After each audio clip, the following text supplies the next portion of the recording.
Hey everyone, and welcome back to Storytime with JRP. We're continuing our book, Lawrence Gray, Secret of the Lost Renault Colony, and we're currently in chapter 17, right?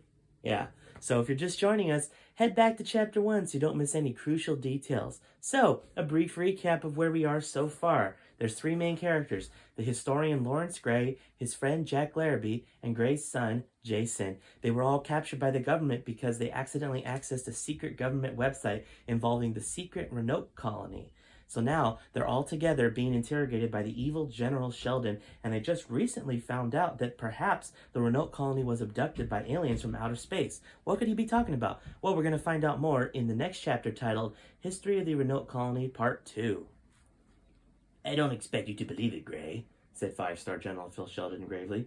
However, I do expect you to shut up and listen. Take it like a man. Yes, there are aliens, and they did abduct the entire Renault colony, houses and all. But as crazy as that sounds, that's not the most important part of Renault's history. It's why. The cause and effect.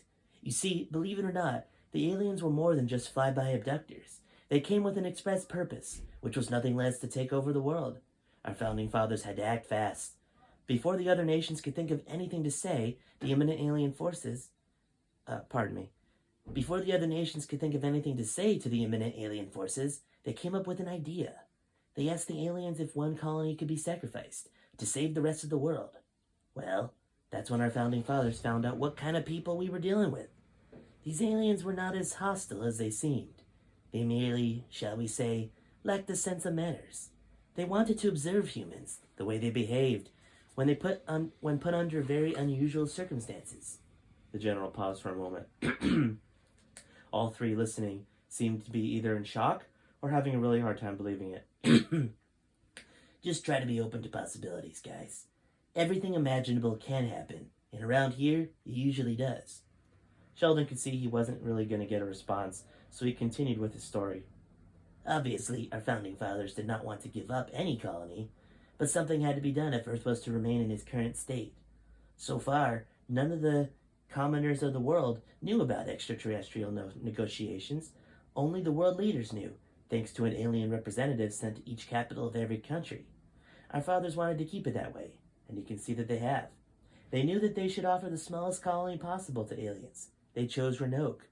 The aliens informed our fathers that the colony would not be harmed. They were simply planning on moving the colony to a different place in the country to observe how the colonists responded. But despite most of the U.S. being populated, the colonists have yet to be found. Whoa! That was perhaps the most explosive channel so far. Can you believe that, guys?